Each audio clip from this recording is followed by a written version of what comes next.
This is the CBS Radio Network. A tale well calculated to keep you in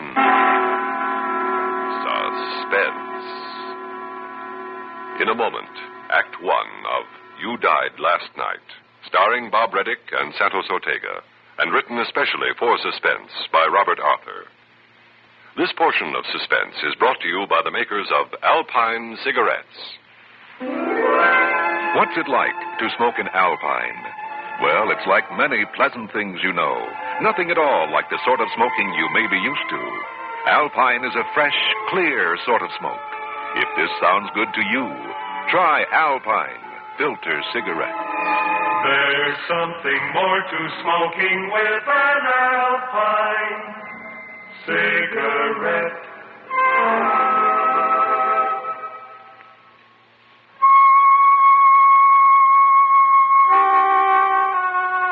My name, Joe Prescott.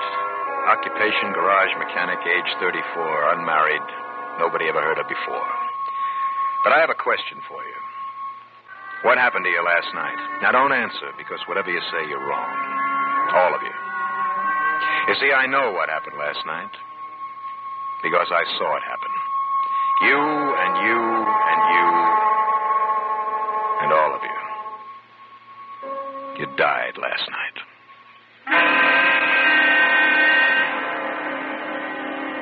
All right, let's start over. And don't bother to say I'm off my rocker. I'm going to tell you what happened. And I'm going to do my best to make all of you believe it, because if you don't, all of you, I got a pretty good idea you're going to die again some night soon.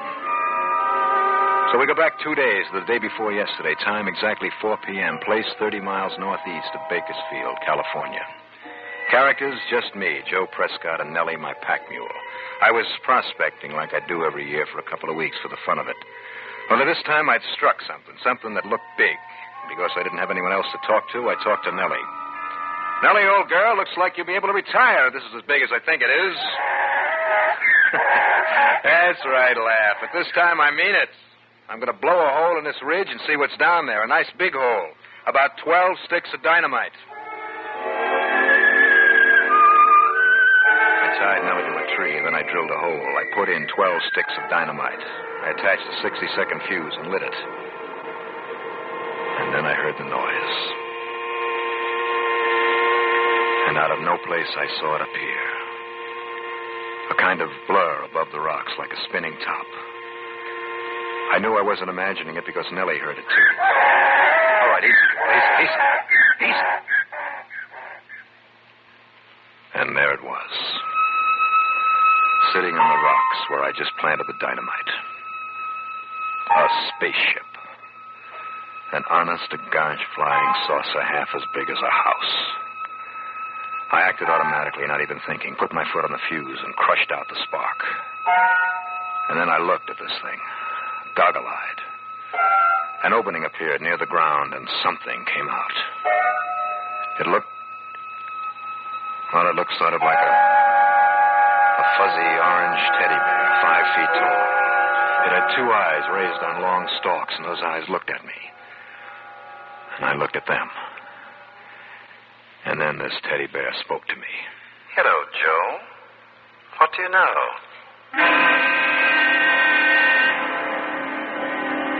Sure, it sounds funny, but that's what this thing said to me. It's funny because there's a slang line that I use myself, and the teddy bear had just plucked it right out of my mind, along with all the other words that I knew. Please do not be frightened, Joe. I just want some information. I believed it. And I relaxed. The teddy bear nodded. That's better, Joe. How about coming inside the ship with me? I crawled inside, and he followed. The lens-like opening closed, and I was in... Well, I suppose it was a control room. It had some dials, some screens like television screens, and a couple of overstuffed toadstools that turned out to be sort of chairs. While I was looking around, the teddy bear started taking off his orange skin. Easy, Joe. Don't panic. This is just a spacesuit I'm wearing. Naturally, it doesn't look like your spacesuits. I can't breathe your air. The nitrogen would poison me. You can breathe my air, though. The nitrogen is replaced by something inert. There. Do I look any better to you? Well, now, he certainly looked more human. Though I don't guess he was. Anyway, not exactly. Out of the orange spacesuit, he looked like a 5-foot-tall old man wearing some flowing green material. He was bald, had pointed ears. He had large green eyes that seemed friendly. Good. Now you're not afraid anymore. Incidentally, what you are thinking of is my ears are really, what's your word? Antennae. Like your mouths. Antennae? Yes. Ordinarily, I could use my antennae to hear your thoughts. But your human thought pattern seems so different from ours that we'd better use speech. Now that I've picked enough words out of your mind, and, why don't you call me Tony? Joe? Mm-hmm. Sure. But Tony what? Just Tony. Short for Thonian. That's what we call ourselves, Thonians. Just as you call yourselves humans. So you're from outer space? Yes. About 15 light years away. And it seems I got here just in time. I don't get you. What do you mean, just in time? To take the necessary steps, Joe. Necessary steps for what? A few hours ago, our Galactic Survey Bureau picked up radioactive waves coming from space. We located them in this solar system, and I was sent here immediately. Apparently, about 15 years ago, you humans exploded a quantity of radioactive material for the first time. Yeah, I guess so. The first atom bomb. That means you humans have discovered the secret of atomic energy. It won't be long before you're building spaceships, traveling to the stars. I suppose you're right. You see, we Thonians are rather set in our ways. We like peace and quiet. Frankly, we've had a lot of trouble with younger races who discovered atomic energy and came journeying through the universe trying to conquer everything in sight. Yes, I can see how that might happen. They'd rather fight than be friends, huh? Much too often. So now we just prevent trouble before it starts. I'm here to find out what the human race is like. If it doesn't measure up, I may have to take drastic action.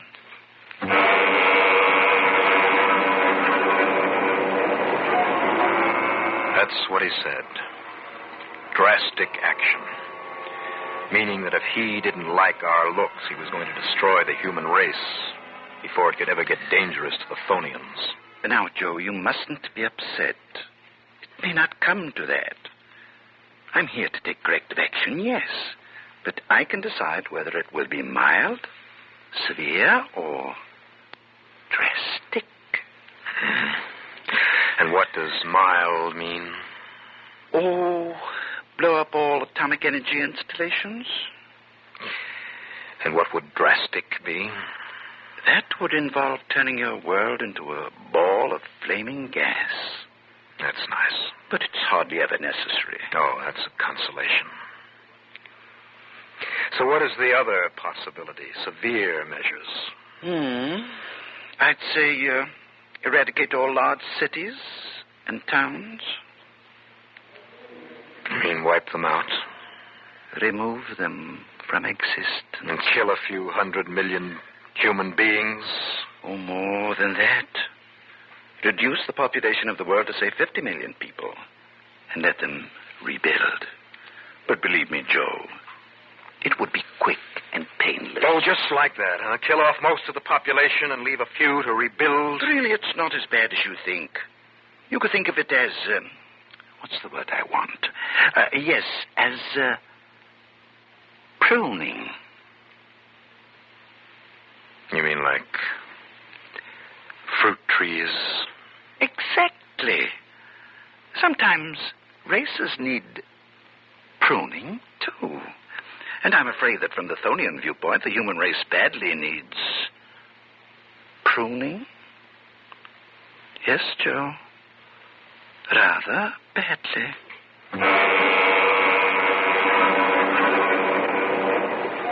There you have it.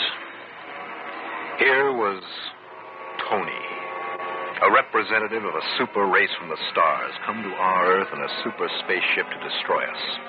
And what could I do about it? Nothing. I grabbed for the revolver that I always carry when I'm prospecting, but Tony turned those big green eyes on me and I froze, paralyzed like a statue. You see, Joe? You're helpless. Please accept the inevitable. It'll be better that way. Okay, Tony. What choice do I have? Well, what now? When do the festivities start? Festivities?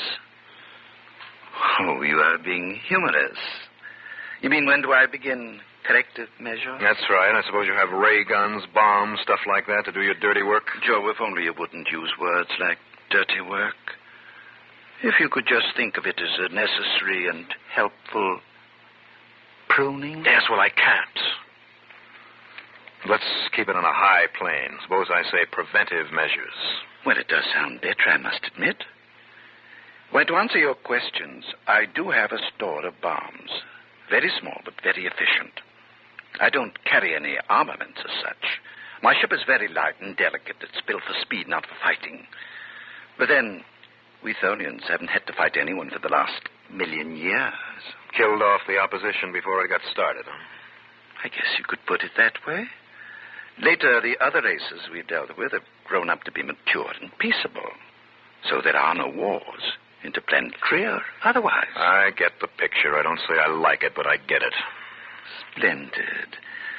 I'm favorably impressed by your quickness, Joe. Perhaps the human race is better than I think. But now let's start out on our tour of inspection. Inspection? Of your Earth.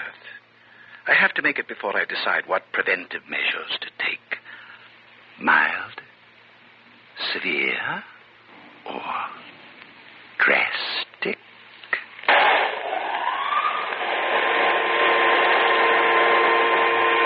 Tony pushed some buttons. The walls of the spaceship became transparent, as if we were sitting in midair, and then we began to move, drifting up and away.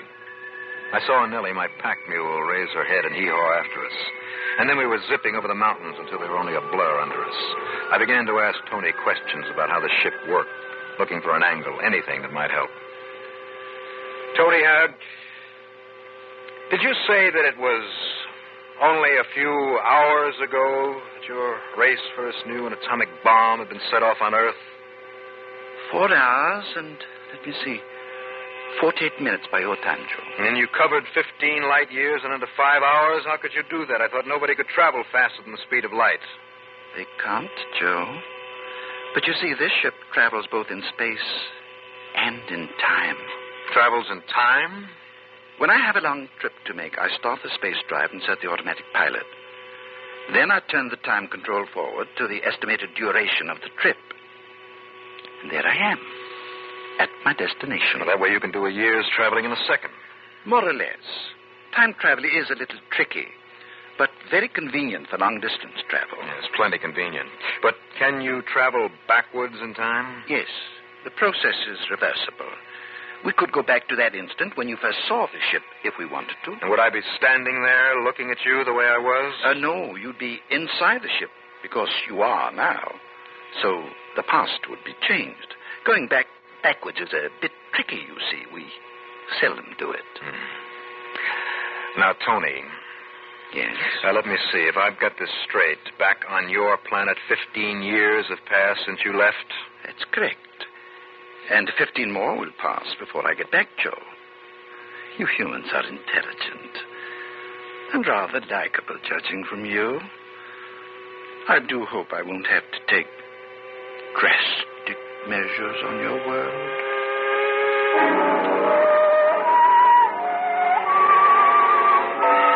Well, I learned something, but not much. We sped along, and there were the lights of the city underneath us, Los Angeles. Tony slowed down to study it. That's one of the cities I suppose you're going to have to blow up, isn't it, Tony? Oh, I do hope I won't have to, Joe. Perhaps it can be avoided. What is that over there? That looks like an amusement park. An amusement park? I'd like to study that. The ship came to a stop 100 feet in the air above a big amusement park right on the beach. Apparently, we couldn't be seen, but we could see and hear everything down below perfectly. First, Tony seemed interested in the rifle range. And next, he swooped down over an open-air dance platform where a band was playing, while 100 couples danced. Well, Tony, there you are. Human beings, enjoying themselves, having fun. Having fun. Yes, your race has still the capacity to enjoy itself. We Thonians are very serious, I'm afraid. You still think we're so bad, we humans? Joe, I never said you were bad. But you may be dangerous. It's my job to find out. Now let us see some more of your world. He pushed a button and the saucer leaped eastward across the continent. Beneath us, the mountains, the plains, the farmlands, forests, the lakes and cities. Tony kept pushing buttons, and I asked him what he was doing. Why, Joe, I'm making a record. Sort of, what's your word? Yes, movie. A record of life on your world for our scientists to study. I thought you said it was up to you to make the decision whether or not, you were going to take action. Oh, it is. This record is in case I do take action. Then, 1,000 years from now, our scientists can study these records and see if the new world you build after I finish pruning, shall we say, is better than the old one.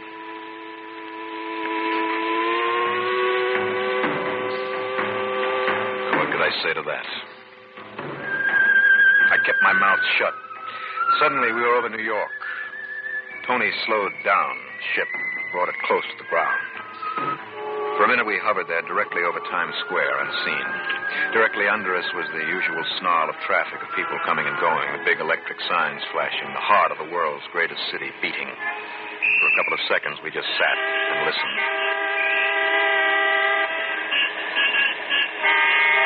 What energy your people have, Joe. What vitality. To what heights your race can climb. If you let us. If you let yourselves. Well, we must be going on. He pushed another button. We swept onward. And I saw the world as no man has ever seen it before. All the beauty and wonder and misery and horror of it. In England, someplace, we stopped long enough to watch a parade led by a band of Highland pipers. And then on across the rest of Europe. Tony seemed to like to see human beings enjoying themselves. But we visited Berlin, too, and there we stopped a minute. We saw a man and a woman suddenly jump from a window in East Berlin over that wall they've erected and run for safety in West Berlin. And we saw what happened. The man and woman fell and lay there where they fell. Tony pushed a button, and then we were sweeping over barren wasteland, and suddenly Tony pointed. Joe, look. See that? I looked, and hundreds of miles away I saw a tremendous burst of light, followed by the most enormous mushroom-shaped cloud the world has ever known. Tony pushed a button, and suddenly we were thousands of miles out in space, looking down at the Earth spinning underneath us. Joe, that was an atomic explosion. A tremendous one. Yeah, I read the Russians were planning to set off another big one. I guess that about decides it, Joe. Right up to the end, I was hoping that mild corrective measures would be enough. I like you humans. You're full of laughter and vitality. And you can be kind and generous. But you're also full of cruelty and hate. You're a puzzling race, Joe. And our scientists will study these records for a long time. Only we'll all be dead, huh? No, not quite all of you. I leave a few of you to rebuild. And hope they'll do a better job next time. He pushed a switch. And down below us in 10,000 different spots, the Earth blew up. 10,000 cities and towns vanished. 10,000 times 10,000 people were gone as if they'd never existed. And that was when it happened. Last night. When you and you and you died. I had to tell you all this so you'd understand how you died. When it was over, Tony told me he'd put me back on Earth anywhere I wanted. And that's when the idea hit me. I asked him to put me down at the exact spot that he picked me up. He pushed a button, and we were back there hovering over that little California valley. And then I asked Tony to satisfy my curiosity to show me how his time travel gadget worked. In fact, I asked him just for a second to take me back to the very instant at 4 o'clock the day before when I'd first seen his ship. He agreed. He turned a dial. And all of a sudden, time turned backwards. It was the day before, and none of it had happened. You were all alive.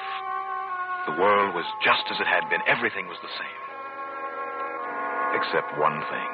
The first time I had been outside the ship, and now I was inside. Everything else was exactly the same, including that 12 sticks of dynamite with the fuse sputtering. And now the dynamite was going to go off because I wasn't outside to stamp out the fuse. And as we hovered there, it did.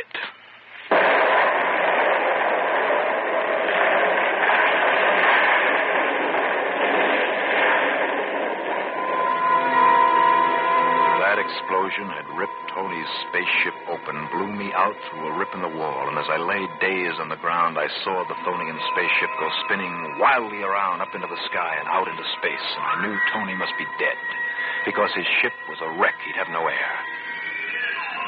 So I'd fix things. The world was okay. We were all still alive. I'd tricked Tony. He hadn't known about the dynamite. All right. There you have it. The whole story.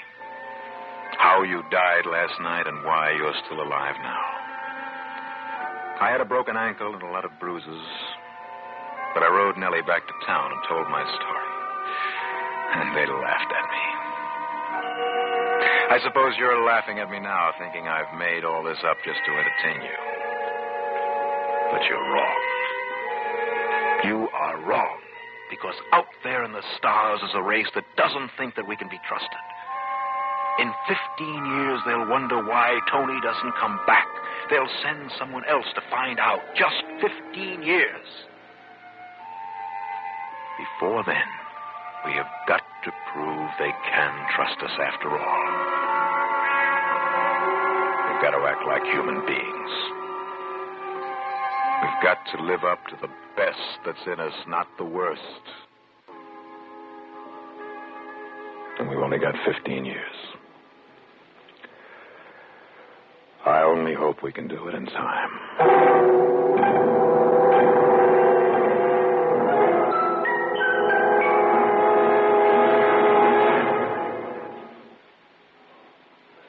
Suspense.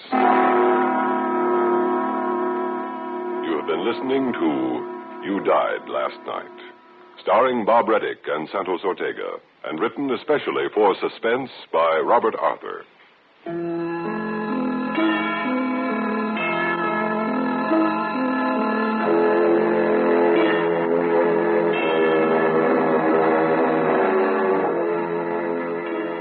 Suspense is produced and directed by Bruno Zerato, Jr. Music supervision by Ethel Huber.